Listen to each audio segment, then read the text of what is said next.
Bacon. Bacon. Small bacon.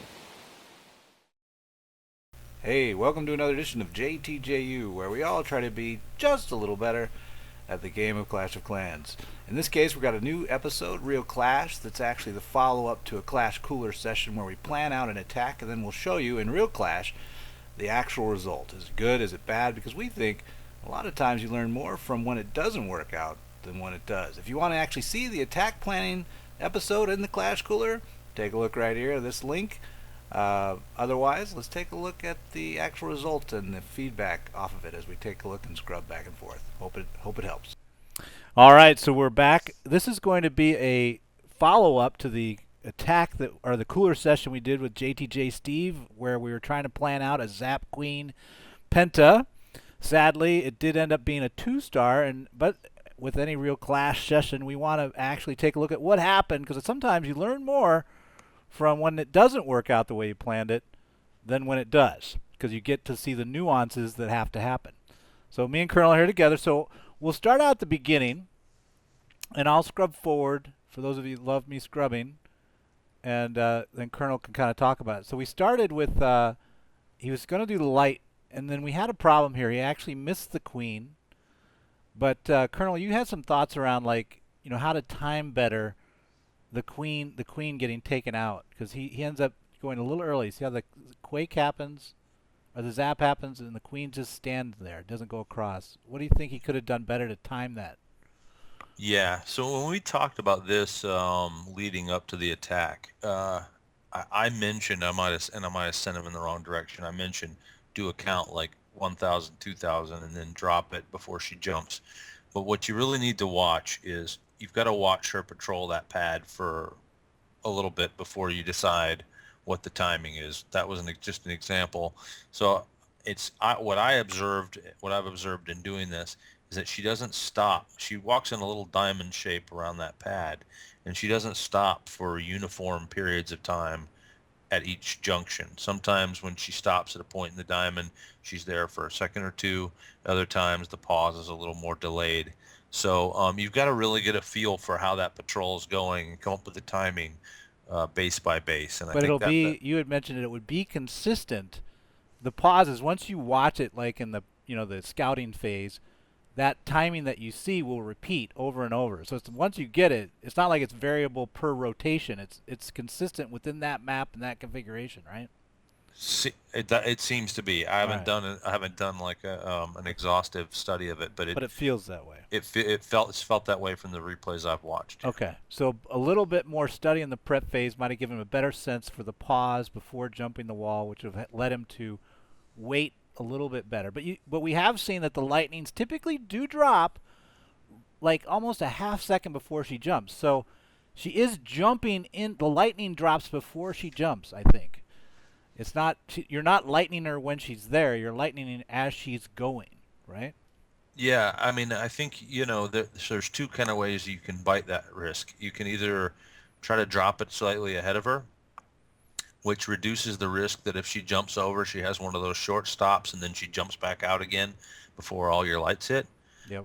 Or you can wait till she's there and drop it and, and sort of avoid the risk that he caught in this scenario that, she doesn't actually go. Yeah. So, I mean, I think there's a couple ways to think about that. I kind of think he caught an unusual case here. I think most of the time she's going to go. But, he clutches it out. He comes through, and, I mean, I think we made the right call. Yeah, because he goes in here, and we actually get he drops the royals and drags out the queen, and the king ends up getting her. And so it really makes that lightning of the queen. He got the AD, which was the most critical component. The queen's almost like a bonus. Well, I think, the queen and the AD, to me, they're like two ADs. You're certainly not going to be able to execute the loon attack if the queen's up.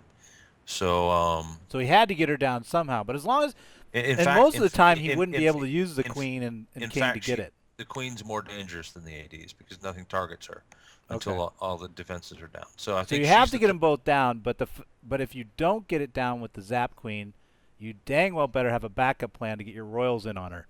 Which was the good thing about us, shifting over. Yeah. And he might have clutched that anyway, but that was good. That was a good piece, yeah. Okay. So we continue on, and then here, how do you feel? So at this point, you still think the attack is salvageable, though. Both the queen and the AD are down. You know, if we deploy well at this point, he still could have Yeah, threed? I think absolutely. Okay. I mean, I'll say, like, we're going to go through and talk about some errors, but I watched the attack live, and right up to the last loon going down, or not long before that, it was questionable in my mind whether he had enough, whether a pup might fire on that age. So I mean, I thought the attack was potentially, there's a lot of extra power built into this attack. I thought it might pull through even quite late after I saw that there were a couple big mistakes that were made. But yeah, but at this point for sure, he's still really, he's got. I thought that haste going down early. When we plotted that out, we thought both the Teslas were going to be down in those slots inside the base, right? Right. Yep. The outside one was a surprise. Yeah. So when you pre-drop a haste, that's the risk, is that you called the Teslas wrong, and I thought in this case it hurt. So I mean, in retrospect, we might have dropped that haste further out to help that top group of loons get in there, or What just shoot about what somewhere about else. his drop sequence for these first two hounds and their supporting loons? So he went hound hound, then two loons, two more loons. You can't see them; they're off screen.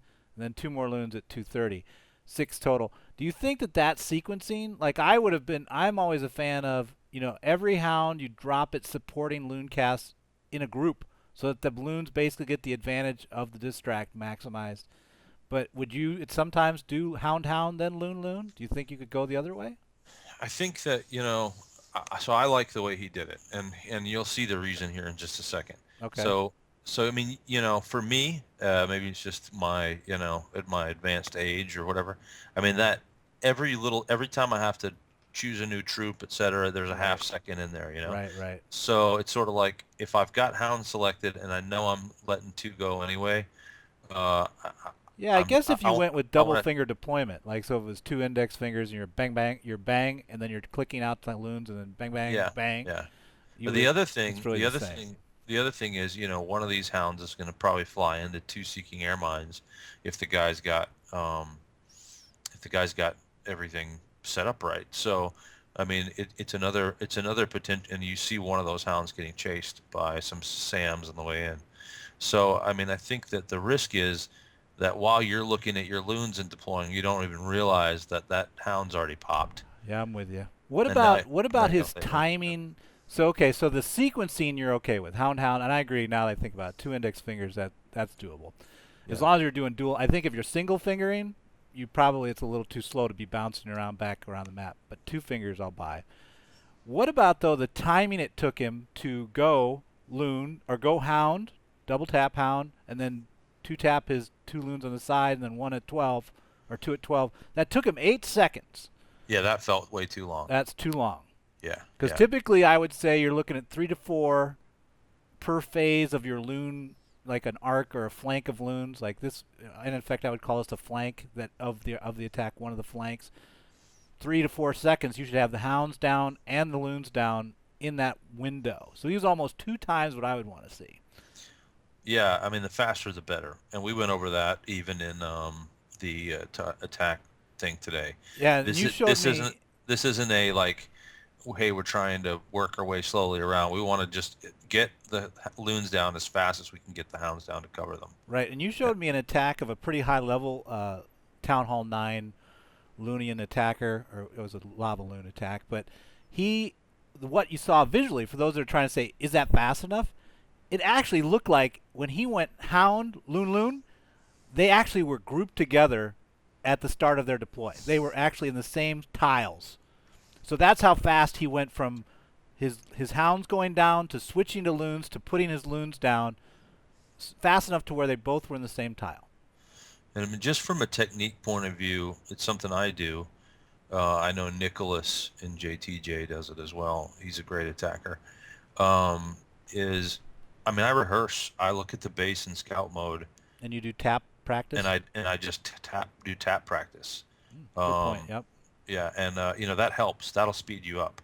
You're not. It takes a lot of the thinking out of it. I even simulate. I even tap the bottom of the pad to simulate changing troops. Do you simulate what you say when it's not working? No, I'd break my iPad. Okay. I'd go Okay, through well too then many don't iPads. simulate Yeah, that. That's more of a throw yeah, pillow thing. yeah, Throw yeah, pillows yeah, in the practice session. yeah. Okay, so let's move So forward a little bit because I think then that's his first flank goes down. Then he has his second flank here from 3 to 5. uh-huh. And you felt this is where we had our critical failure We pointer, where just actually the missed. Yeah, we just missed the. coming So if you in. back it up, just back it up till right before those hounds go down. Okay, right here. Okay, boom, right here. That's it. Yep. So stop it there. Now, what we said was that we needed. He's got all these loon drops, and they're right. Now, what we might have done is when we saw that Tesla pop where it did, um, to me, I'm thinking, oh man, maybe those two, that may be one of those times where you say, all right, snap judgment call. I'm going to throw an extra loon down on this Tesla. So you'd go Uh, back to 1230 and give him a little bit more support. could have, but I think that's a nice to have, not a need to have. Right. The need to have here is there's a loon deployment that should have happened at that builder hut at about 2 o'clock, and it would have pathed in on the cannon. It should have gone down, boom, boom, boom, boom, right along with those two that are pathing in on the whiz tower. Right. And what it does is it breaks the path over to that archer tower, so that some of those loons, we need those loons, some of those loons to fly in on that air defense. And what you're going to see happen here is the next group that goes down is going to be somewhat later, and it's going to be on that archer tower at 3.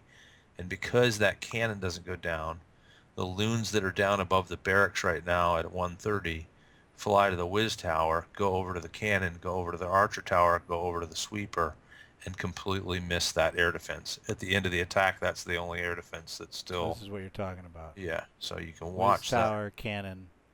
and then down, And yeah. if he And would then, have had a drop right there between the one drop he did by the barrack yeah, there, but as on the soon as hut basically. He needed a drop on the builder hut.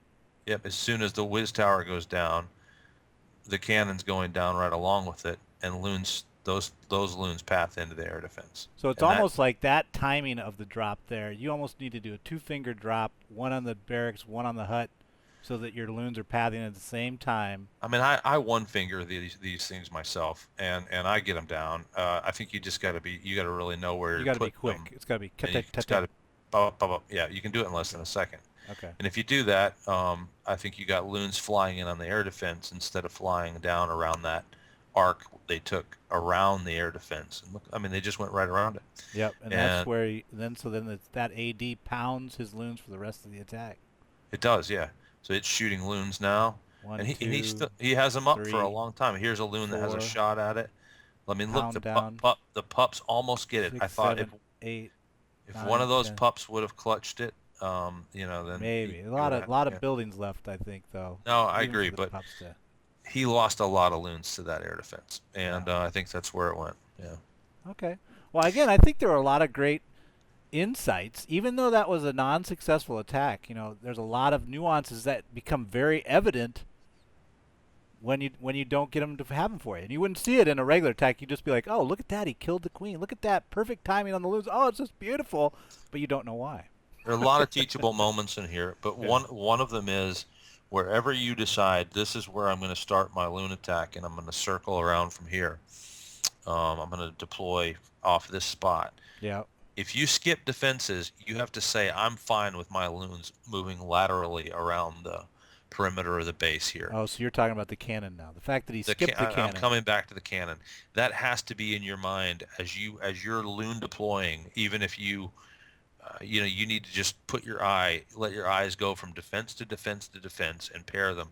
Now that sweeper, not necessarily. That's kind of a second layer, right? But Yeah. all the ones that are out there, they've got to get loons, because otherwise the loons don't fly in. They path laterally around, and all the high damage stuff's always in the core. So I think that's a lesson for all the lava lunars. Is don't just pick a defense here and a defense there, or you're going to wind up with a clump out on the outside. Yep. You know, You tended to also be in two groups in all your deployments. You seem to be.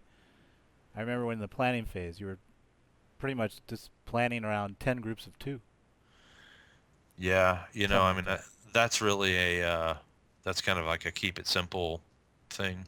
Everything's 2. Because I know some guys go 2 and 3 depending on what they're hitting. I've heard that too. You know, I mean, it depends on the flight time, and I think all that's fair. But one of the things that you saw in this attack is the more you're going to cognitively burden yourself in an attack with, oh, this was one. Wait, it was 3-2-1, 1-3-1, 3-2-2. I mean, the more that stuff's going on, even if you don't feel it More in chance game, for errors. Yeah. and it slows you down. I mean, Yeah. it slows you down. Oh, and that, yeah. So it's better to get the fundamentals right and keep it simple, I mean, and see where that gets you. timing's a big deal. If you dropped your hounds and then you're trying to remember this, weird sequence of drops based on the defenses, you're thinking about that, and you're not watching what's going on and Yep. adapting to the Tesla that pops and whatever else. All right. Well, we'll have to Yeah. give it another try and another attack when we see it again. But I appreciate you taking the time, Colonel, as always, to walk Yeah, it through. man. And we'll Hey, get back to it again some other time. Steve gave it a good run. He did. Appreciate him doing the attack. Don't touch that, Larry. Touch it, Larry. You know you want to. Larry, don't touch Larry, that. do it. Do it, Larry. Larry! Yes! Welcome to the first day of the rest of your life, Larry. What'd I Good just job, say, Larry? Larry. Good job.